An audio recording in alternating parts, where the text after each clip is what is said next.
A very good evening to everyone present here. It is truly a matter of great pride and joy for me to welcome you all to this special occasion.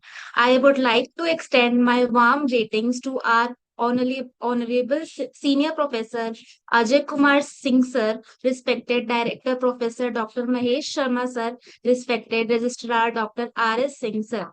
Sir, our esteemed guest speakers, respected faculty members, and dear students.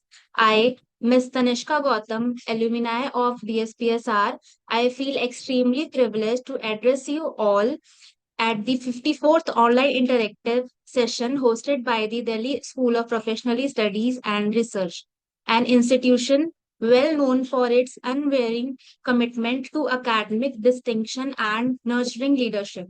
At DSPSR, we deeply value experiences that go beyond textbooks. We believe in preparing students for the real world by exposing them to practical, industry relevant learning. This session, centered on the theme of leadership development, is a fine example of how we aim to bridge academic theory with corporate reality. It is with great pleasure that we welcome Mr. Pankaj Rawat, sir, who joins us today as a respected session speaker. We are equally pleased to have Ms. Chetna Bora as the moderator of this session. We are we sincerely thank both you for being here and for our willingness to share your insights and experience with us. We welcome you both, sir and ma'am. To commence this session on an auspicious note, let us now take part in a symbolic ritual, the lighting of the virtual lamp. This act represents the removal of darkness and the ushering in of wisdom and enlightenment. May this flame of knowledge guide us towards clarity, confidence, and leadership in the days ahead. With this, I would now request Arun sir to kindly play the virtual lamp lightning video.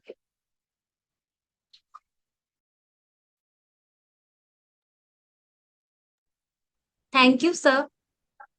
Now, we are truly honored to have with us a dynamic professional and an inspiring personality, Mr. Pankaj Singh Rawat, sir. Pankaj sir is a data scientist with a remarkable journey across leading organizations. After completing his BTech in computer science engineering from Jamia Hamdard University, he has carved a niche for himself in the field of machine learning, data science, and AI.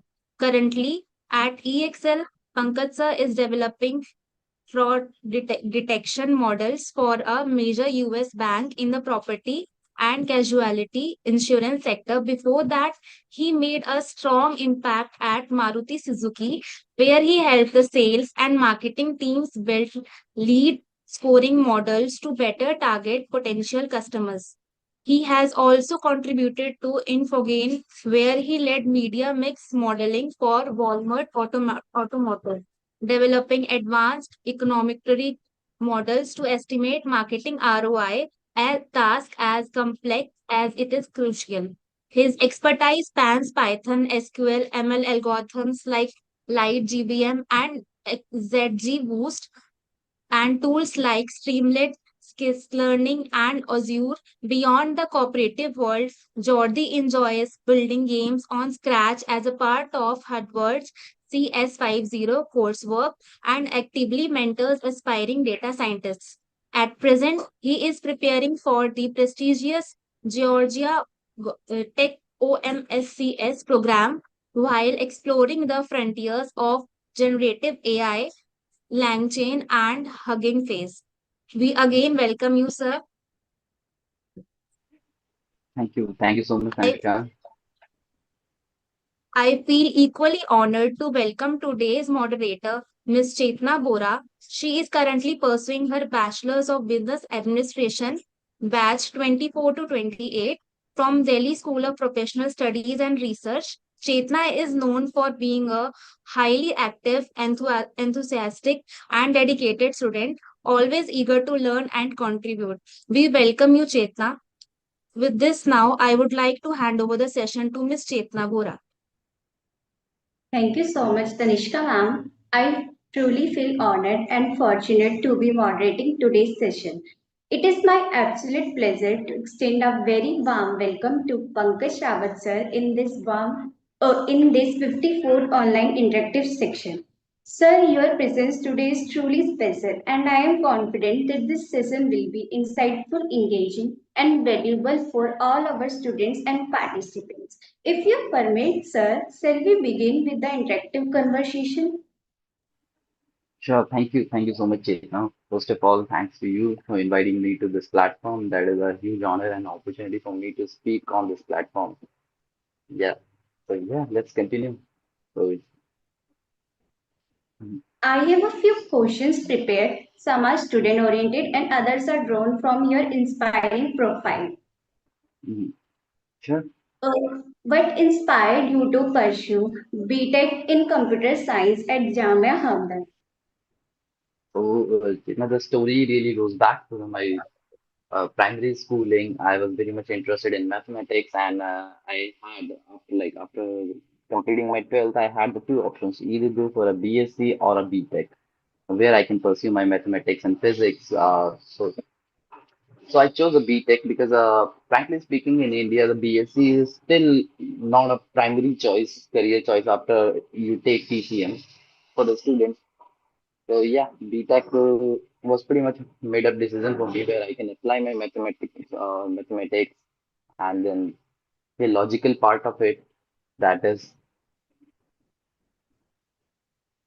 Thank you, sir. How did your transition from Infogain to Maruti Suzuki shape your data science approach? mhm.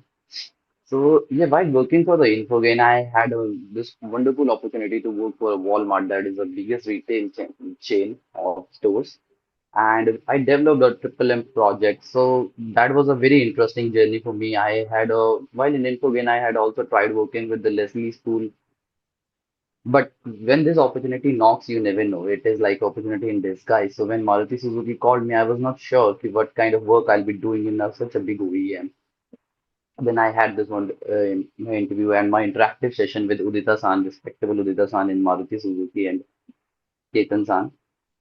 So they told me about my role, how I'll be helping with the marketing and sales, and what data science principle can do to the boost the marketing and sales. So yeah, that was the transition for me.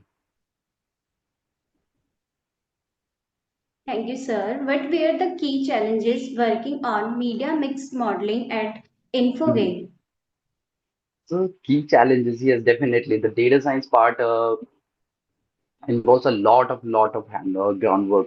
It's not like fancy algorithms you do. Most of the time you're struggling with the data. Different data sources are there. In the real world, the data is stored in such a raw numbers. You have to make sense out of it. The data was very dirty. Matlab. In real world, the data is not clean. You guys, when you're learning, when you're applying your skills on Kaggle or online platform where you study, the data sources are pretty much clean, but in the real world, the transition is very different. The data sources, the real world data looks very unclean. You have to clean it manually. You have to make sense of every column. If there is no columns, you have to make sense. You have to take in account for different variables. For example, I have to give you this wonderful example through my journey. While developing a triple M project, we didn't have a COVID index.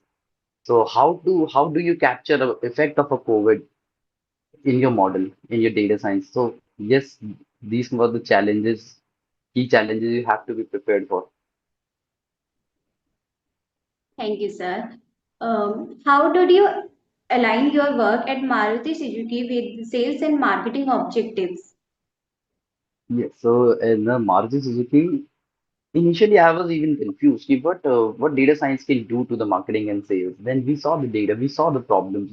In fact, the core problem or the question you being asked in an OEM, when I say OEM, original equipment manufacturer or car manufacturing company, they say we just want to boost our numbers. If we are saying the sales is 10 lakhs a year, how do we increase it to 11 lakhs or let's say 10.50 lakhs? So these were the challenges of main problem. And then data science comes in a role where you can take the data of the sales. So there are so many dimensions related to a sale. While you are going to the purchase a car, so you ask, you make inquiries, you look at the different variants of a car, and there are so many modes where you can make an inquiry. Like for example, you can create an inquiry online, you can create an inquiry by simply walking into a showroom. So we have to take in account all these things and then create a model which probably tells our sales executive whether this customer is a potential customer or not. Where are the key challenges the customer is facing, or is there any confusion related to selecting a particular car? So these things can be handled with the data very precisely. I must say that. Thank you, sir. What was the turning point in your career that brought you to EXL? While working with the Maruti Suzuki, I had this marketing and sales knowledge, and I had this domain knowledge. So I wanted to explore different horizons. I wanted to work with I wanted my horizon to explode in the financial sector. So EXL was a prominent company known for its financial clients. So most of the major banks of US are affiliated with EXL. So that was a platform where I can learn and be creative about data science, what data science and what data can do to these financial sectors. These are amazing. Thank you, sir. Could you walk us through your fraud detection model architecture? Yeah, so initially I have started working on this fraud detection modeling. So basically there are so many variable or data points. So while you exchange money through any UPI apps in India, I'll take a reference of counterpart of UPI. That is a reference against the USZ app. So there are so many possibilities of getting frauded. Uh, a huge amount of revenue lost due to these fraudulent activities, and banks want to stop all these things. Definitely, they don't want their customer to lose money, and they don't want burden on their side as well. So while data science comes into play, you take the data, you have all the data points related to a transaction. For example, at what time you are transacting, to whom you are transacting, and how frequently you are using that app. And all these data points, I'm just naming these few columns, but there are more columns, like more, a huge number of columns are there. 500 to 600 data points are there, and every transaction has metadata related to it. So we take all these things in account and we create a classification model. Right now, we are experimenting with the XGBoost, and random forest is a very simple algorithm, yet very powerful algorithm that is in the picture too. So we are experimenting with different models. Whatever model produces the promising result, we will proceed with that. Sir, what were the main features that influenced your lead scoring model at Maruti? Uh, so yes, that was a question I was hoping you should ask. So there are in India, the sales is not an easy thing. For example, if you want to sell a car in US, so you will mostly tell about the features of the car. Is it 4x4? Is it 4x2? Is it a five-seater, seven-seater? In India, the sales doesn't happen like this. It is not straightforward question. In India, sales is all about seasonality, holidays, festive seasons, and then the India is a very price sensitive market that too. So the customer wants more and less. So we have different variants. For example, if a person goes into the showroom and asks for a Baleno top model, then there are much more chances the customer will end up buying a Bronx, the car just next to it, and above model, you can say that. So these are the things you have to take in account. Key features were seasonality.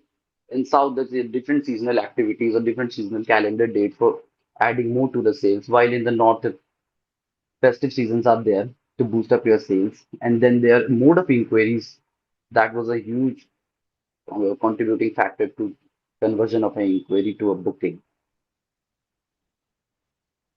Sir, how do you select machine learning algorithms for business specific problems? Now the answer is simple. You have to try a lot. Like there are so many models. You have to pick the models. For example, a classification task, you can either go with the random forest, XGBoost, or light GBM, or somebody say logistic regression. Then you have to try them all. you have to take out the results and you have to compare, and then you have to take everything in account. How much time do you have? If you have less time, then you should go with a model that can be done in parallel. For example, random forest can achieve parallelism, so that will save your time. If you have a huge number of data points and all of them, most of them are categorical, you should not pick the logistic regression. Well, these are the things in the place, but yeah, again, you have to try them all. Sir, can you explain the application of ridge regression in your MMM projects? Ridge regression. Sure. So in a triple M project, basically what we try to do, we try to find out how much ROI is we getting from our different ad channels. For example, there are the Instagram marketing, there is then YouTube marketing, then there is a store marketing. So what you try to do, you take up the all the sales number and you try to find out you predict the sales and you see how much of your variable is interfering with your sales. For example, if I decrease the revenue of Instagram or decrease the expenditure on the Instagram marketing, how much my sales is dropping up. And you basically what you try to do, you try to find out the isolation contribution of every variable or every marketing channel. So that is why ridge regression comes into the place. Well, then you have an opportunity to use lasso regression as well, but ridge regression would be better because you don't want a contribution of a variable entirely to zero. You cannot go ahead and simply say कि we should not do YouTube marketing at all. What you can do, you can say we can channel our funds to a different marketing channels, but yes, at the same time you have to keep them. And definitely regression will be a better choice to keep your original sales, organic sales in place. Sir, what's the difference in handling retail data versus financial data? Retail data and financial data accuracy. Retail data will not be clean. It will be the dirtiest data you'll ever see. While on the other hand, financial data will be the cleanest form of data you are going to notice. Time is going to be precise up to nanoseconds. So that is the thing. Sir, why do you prefer light GBM for structured data sets? Why do I prefer light GBM? Yes, sir. First thing, it can handle the sparse matrix very well.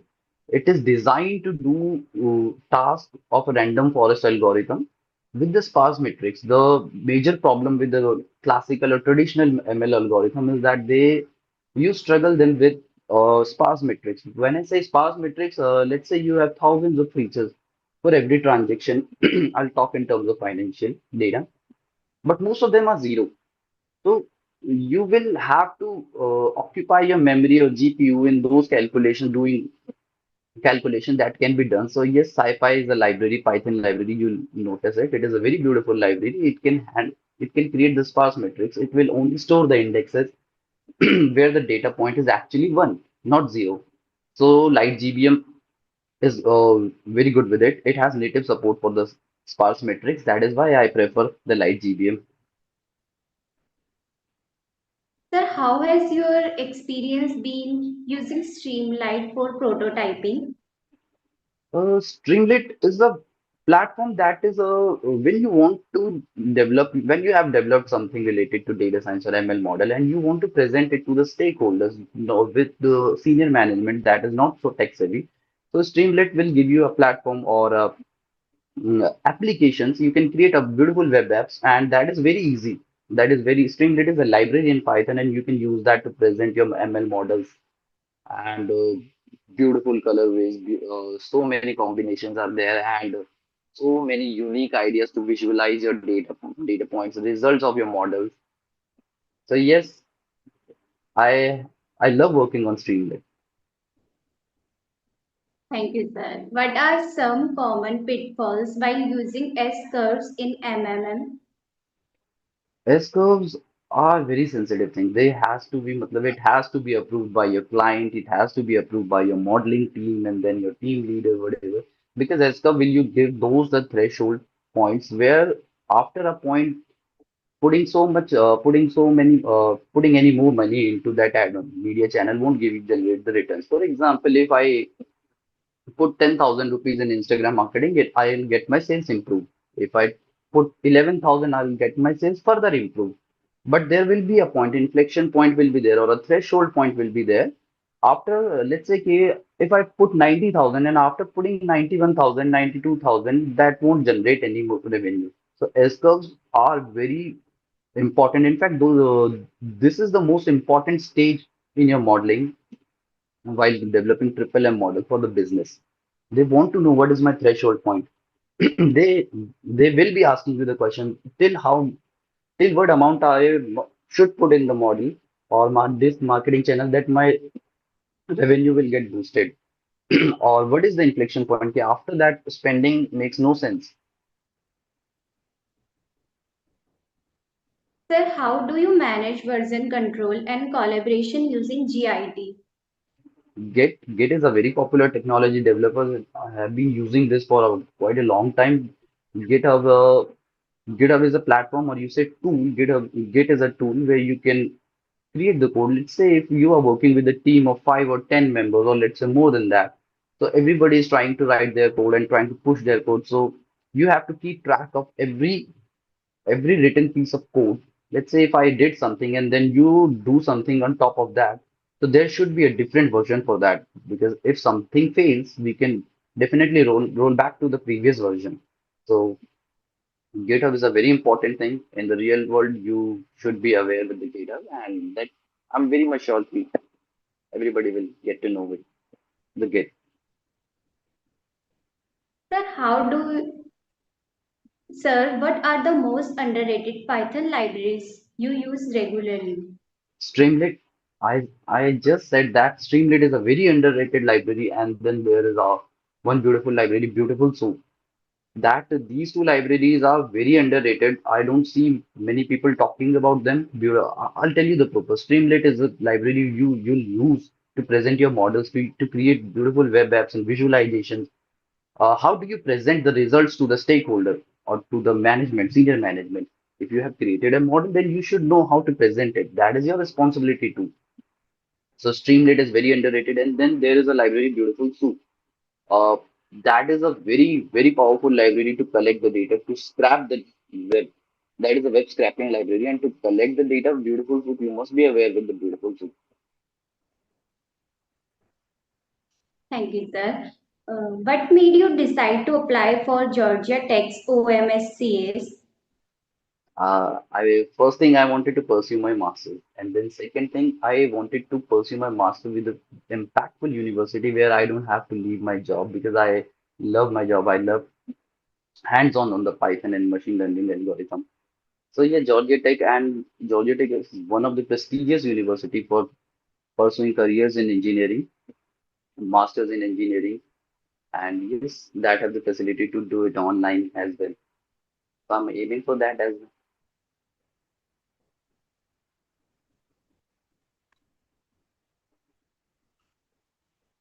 Hi, Chitna. Am I audible? Yes, sir. Hmm. Sir, how are you preparing for your application academically and mentally? Uh, Academically, I have taken up this CS50 course, that is Fundamentals of Computer Science. That is a very nice revision to your fundamental basics. The course is very well explained, very basics, and I must say it is tough. It is very tough. When you go to the fundamental level, the courses get tough. And that it should be designed like that. And mentally, yes, you have to reward yourself. At the same time, you have to manage your work. And I would say you have to live a pretty much balanced life. That is the key. If you don't reward yourself, you push yourself too hard into the studies or your job, you'll burn out. That is not a sprint, it is a marathon. So keep rewarding yourself, keep doing your job, keep learning.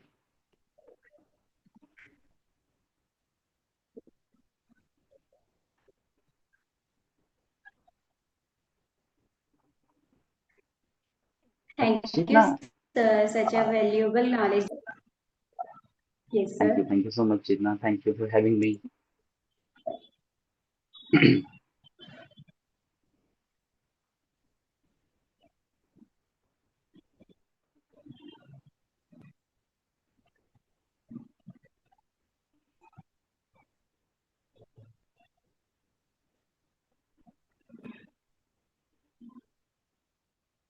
Sir, how do you stay updated with tools like Lake and using face, Hugging Face?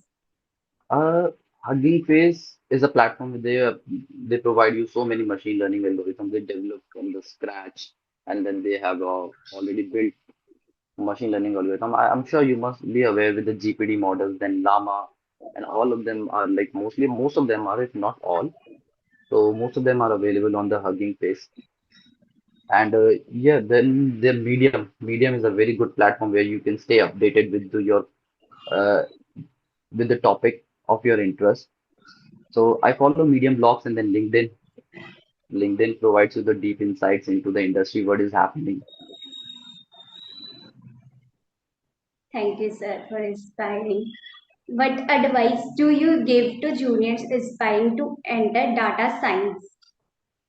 But don't forget, see, I would say look, people have this misconception.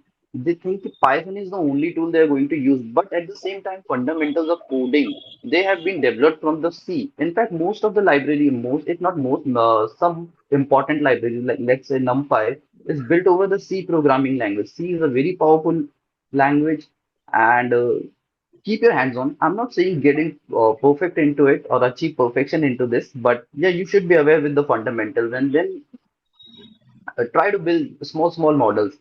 Start with the random forest, start with the linear regression model, and you'll be good to go. Thank you, sir, for inspiring. How has building games in Scratch improved your logical thinking or creativity? That was a task assigned to me for the first week of CS50 course. Scratch is a platform developed by MIT, Massachusetts Institute of Technology in US. That is a wonderful platform. It gives you to freedom to create small games with the different characters. So what you do, you have to apply all the logics you can think of. So game should be interesting. There are no rules while making games, but yes, definitely you'll apply all the rules to make your game beautiful, interactive. Yes, Scratch is a very good platform. I would say to if you want to pursue a career in coding, you must explore the Scratch. That will give you the logics of fundamentals of logics. Thank you, sir, for your knowledge. Sir, what certifications or online courses would you recommend to BBA, BCA, BCom students interested in tech? If you want to move to the tech, I would say CS50 is a very fundamental course and very uh, what you say, very well explained or well put course. You can opt for that. That is free, of course. And Krish Nayak is one of my favorite YouTubers. He has some amazing courses in Gen AI and different machine learning and data science domain. And those courses are available on an academy. So yes, you can explore those courses as well. And Krish Nayak, the speciality about Krish Nayak is he explains all the hard things or all the complicated things in a simple layman's term. Everybody can understand those things. Okay, sir. How important is to learn coding for non-C students in today's job market? I would say learning coding will be like days gone technology हो जाएगा थोड़े time में because coding is getting easier and easier. When we started, we had the C. C was a very difficult while comparing to the Python. Now Python and R are very easy language. But yes, fundamental of codings are very important. Coding is not is a skill altogether. Coding is something very logical. You have to be very logical about it. So that is coding. Syntax you'll get to learn. Syntax is not a problem. Building logics with those syntax, that is the most important thing. Yes. What's the best way to get hands-on data science experience as a student? Kaggle, try the Kaggle platform. The platform is very powerful. It has enormous number of data sets over there, and with the real world problems and logics, you can apply to those. Start with the simpler one and then go to the complicated one. Kaggle even hosts different competition. You should participate in those competition, and then yes, Thank you, sir. That is very helpful. Can a student without a tech background switch into the data field? How? Yes, yes. Data science is all about the domain knowledge. I almost say it to everybody, data science is not about your coding and everything. Coding is something you can learn. But I would say syntax is something you can learn, but you should be very good with the knowledge of domain in which field you're applying to your data science. For example, let's say I worked in the retail sector, marketing and sales. I'm good in this thing.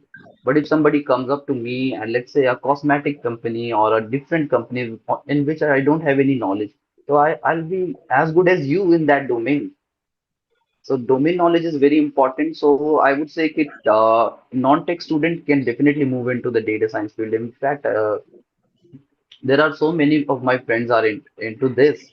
One of my colleagues, Satyam Gupta from Maruti Suzuki, is such a wonderful data scientist. You won't even say that this guy is not from the B Tech background, but he is an MBA. He had a very good domain knowledge. So yes, Thank you, sir, for this knowledge. Which internship experiences saved your career the most? tech jockey. I started my internship with the tech jockey while declined the offer from JP Morgan. So I joined the tech jockey. That was a startup. They love to say that they are Flipkart of software, so people can purchase softwares over a tech jockey. Tech jockey is a platform. So I worked there under the mentorship of Sajad and Pradeep. So that internship helped me a lot.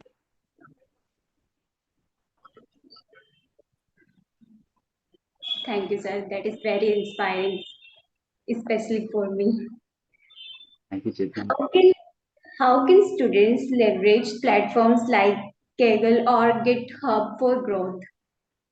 GitHub, I would say you won't be using much in your student life because that is for the development plan when you're working with the team, you're developing with something and collaborating. But yeah, you can definitely try GitHub with your friends. Let's say two or three of your friends try to build something or a project together, so you can use the GitHub and get experience with that. That is an added advantage for your CV. While the Kaggle would be very helpful if to select a problem to solve, to identify, let's say if I want to learn data science now and I want to work on something. So I'll be needing a problem to solve. Data science is all about you have to find a problem to solve. So Kaggle is a platform where you can find all the problems that have been there and then the all the tools associated with that problem. For example, I want to learn a data science now and I want to learn a make a classification model. I can find fraud detection model over the Kaggle and the data sets related to it, and then problem set laid out for me. Then so many people have already worked on those things, so people also have put in their codes over there. You can look at their code and learn. So yes, this is the way. Thank you, sir. What are your views on generative AI? Is it hype or the future? Gen AI is going to be future as from my point of view, as I can see the all industries moving towards Gen AI. Gen AI, for example, for big companies, Gen AI can cut their human resources. So definitely they are going to put their money into Gen AI. While you should not be scared with the Gen AI, you should leverage the Gen AI. Gen AI is nothing artificial intelligence. Somebody has to create it. A human has to create it. So go ahead, explore Gen AI. Gen AI is going to be future. That is what I can see and observe. Thank you, sir, for this knowledge. How should students choose between a job and higher studies? If you have opportunity, I would say go for higher education. Higher education is always going to pay you in the longer run. Higher education is just not only for a degree point of view, it adds to your knowledge, it adds to your fundamental concepts. So, difference between bachelor's and a master is that you have to be master in that subject. So name says it all. Thank you, sir. What soft skills are most important for success in analytics roles? Soft skills are like pretty much common in any kind of a role. Be polite, be open to suggestions, and calmly listen to every problem that has been given to you.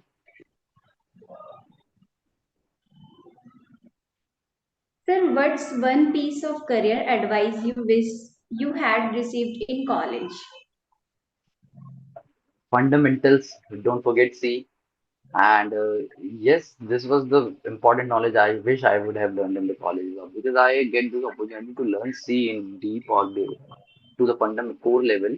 Uh, Later in my job or while I was working with Infogain, then I realized I need to further improve my coding skills. So for that matter, I had to work on the C. Thank you, sir, for such a knowledge.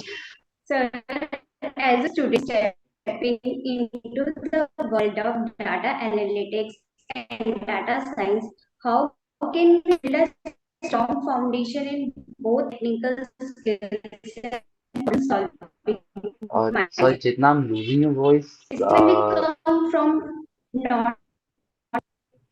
Chetna, I'm losing your voice. You're not audible properly. Can you repeat your question? Hello, sir. Y- I'm Your voice is a audible. little muffled up, and I can receive a lot of echo. So,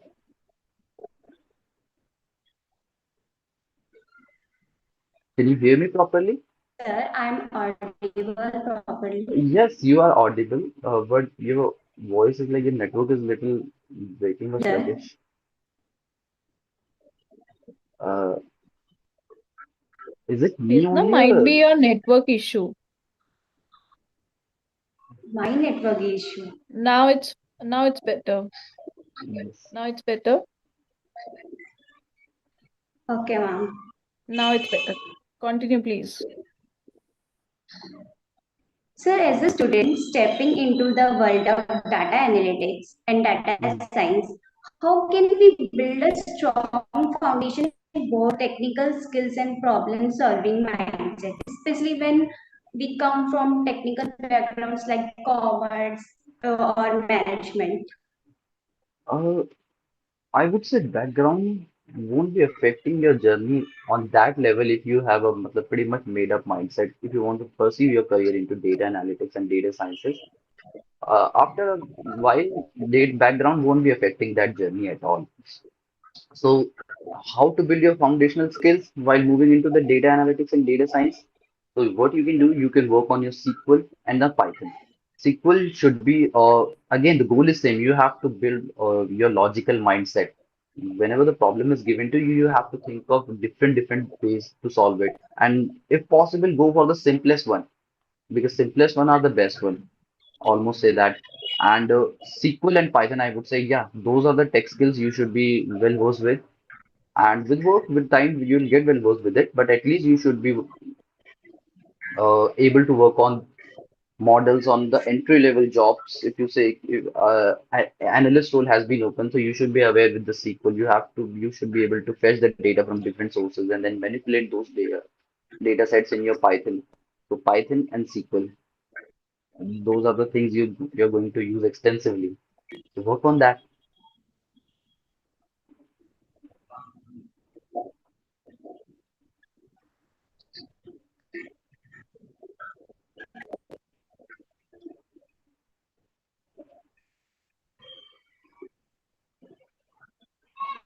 Chetna, With please sir, check your with so connectivity. many.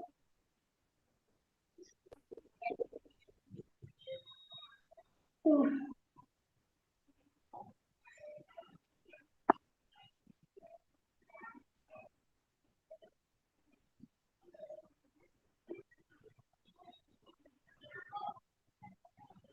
ma'am, I am audible. Ji better है बेटा. Continue. Okay, ma'am.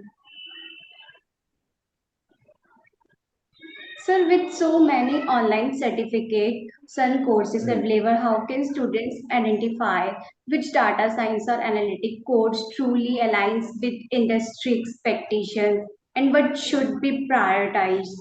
Certifications like brand name, hands-on projects, or conceptual depth. That is a very well crafted question, I would say. Yeah, I should have asked these questions to myself while selecting for the courses. The answer to this question is very simple. You have to be clear about in which company or for which role you're applying. For example, you have seen this role uh, in a retail company. So most probably you're going to work with the sales data or marketing data. So you have to select a course or projects according to that. Uh, and then selecting a course is also mostly depends on the explanation. The teacher, the tutor in that course, how comfortable are you with that explanatory methods? So that is one of the key role that plays while selecting for courses. Okay, sir, thank you. Would you share how data analytics has personally transformed your career or the journey of someone you mentor? What qualities students must Um, cultivate to thrive in this fast-changing world? I'm sorry, Chetna, I have lost your voice in between, so you have to repeat the Chitna, question. your voice is breaking. Till then, you can take my questions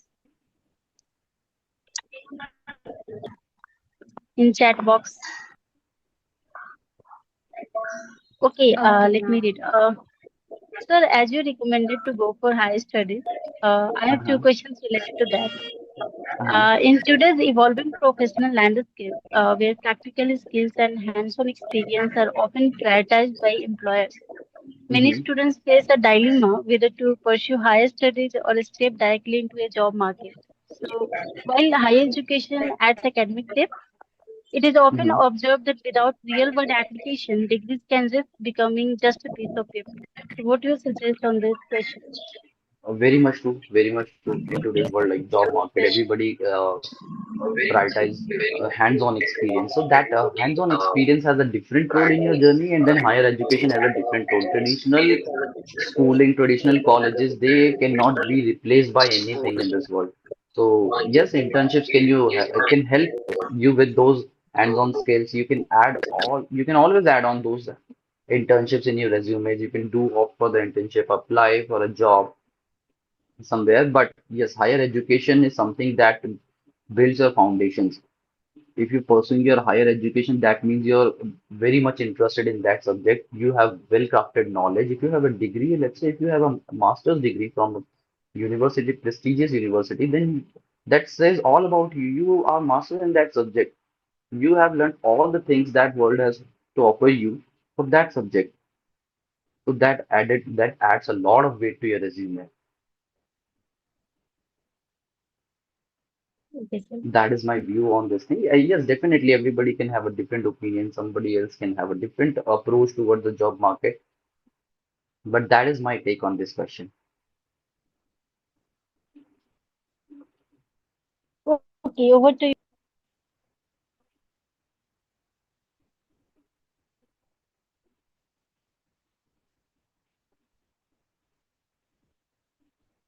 Hello, am I audible? Yes, yes, Chetna, over to you. You are mute. Ma'am, I am audible. Yes. Up- Okay. Sir, how important is storytelling and communication in data analytics? And how can students practice presenting data in a way that drives action and not just information? that is one of the key role or key part of your job that is going to be. That is a very crucial skill you have to hone. What you can do, you students or people like me, even I do. You can practice while presenting it. Before presenting it to the senior management or stakeholders, you can practice it in front of a mirror and try to look at the data from different angle related to your business problem. Data is nothing. Deep down, data is just a raw numbers there are, but you have to be very unique or creative to look at them from different angles. A data say a lot about your insights. So that is up to you. The saying goes very well with this thing. A glasses can be either half full or half empty. That is up to you. How do you present it to the stakeholders or management? What number they want to see? Do they really want to look at all the crude number crunching you're doing all the thing, or they just want to look at cleaner, nicer results? So yes, storytelling, a compelling story says a lot about your skills. Thank you, sir, for this knowledge. Sir, what is the role of failure and experimentation in data science journey, and how can students overcome the fear of getting things wrong while working on real world data sets? Data science is all about getting things wrong. That is not a job you're going to nail it in one go. You are going to create 99 models that are going to fail, and then 100th model will succeed. So failure, fear of failure is nothing in this field. You have to get ready for this thing. All the time you are going to be criticized for the false results, the results that are not aligning with the management's expectations. After a while, you will achieve the right result, but before that, you have to fail at every step. That is, you should not be worried about. You should not be afraid of. This is the part of the journey.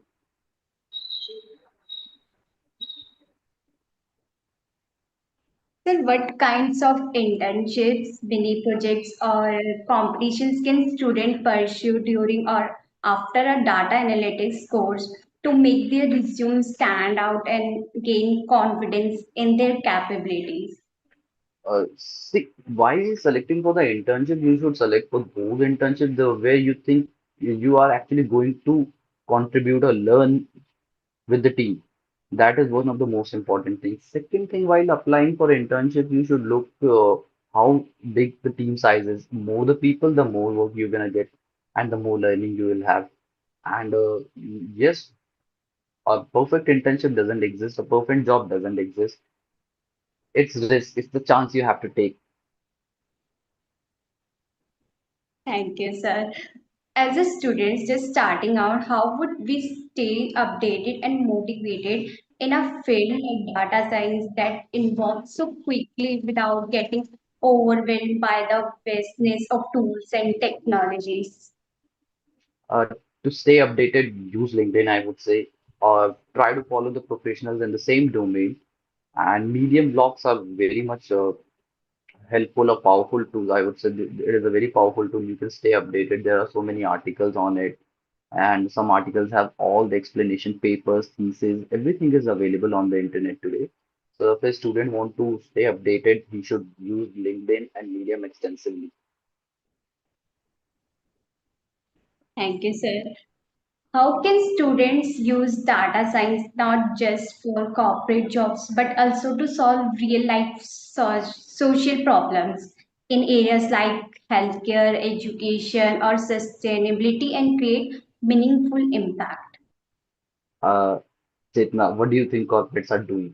They are corporates are actually the places where they are solving the real world problem. There are health sectors. ZS Associate is a company very well known for the applying data sciences skills into the healthcare industry. Then EXL is a very prominent organization applying data science to the real world financial problems.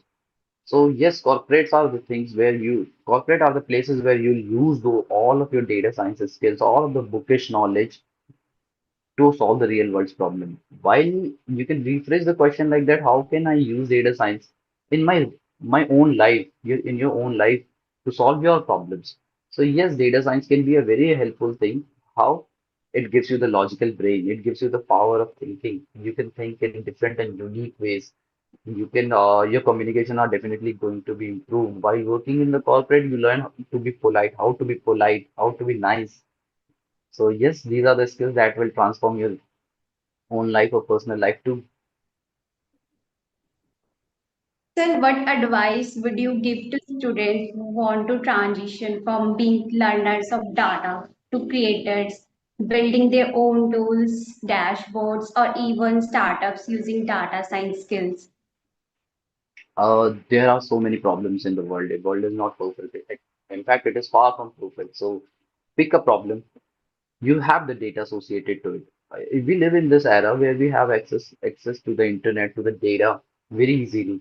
So you'll get the data. Think of unique ideas how you can solve this problem. And yes, go ahead, go for it.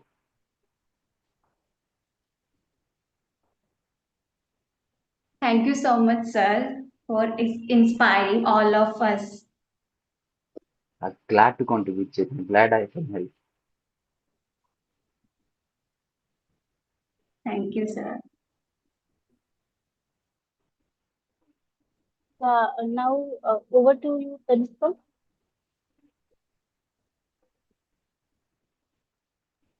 Yes, ma'am. I would like to express our deepest gratitude to Mr. Pankaj Rawat sir, our esteemed session speaker, for taking out time for his extremely busy schedule to share his invaluable insights and experiences with us. Your words on leadership, diversity, and transformation were not only informative but truly inspiring. We are incredibility fortunate to have had the opportunity to learn from someone with such rich and diverse professional experience. A heartful Thank thank you. you to Ms. Chetna Bora, our moderate for the session. Your seamless coordination, calm presence, and thoughtful guidance ensured that the session remained interactive, engaging, and insightful, thoughtful. Your contribute added great value to the overall flow and impact of the discussion. I would also like to extend my sincere thanks to our senior professor Ajay Kumar Singh sir, director Professor Dr. Mahesh Sharma, and registrar Dr. R.S. Singh sir for their continued support and encouragement in organizing such enriching sessions. A special word of appreciation to all the faculty members and students coordinators who work tirelessly behind the scenes to make this event a successful. Thank you again and have a wonderful evening ahead.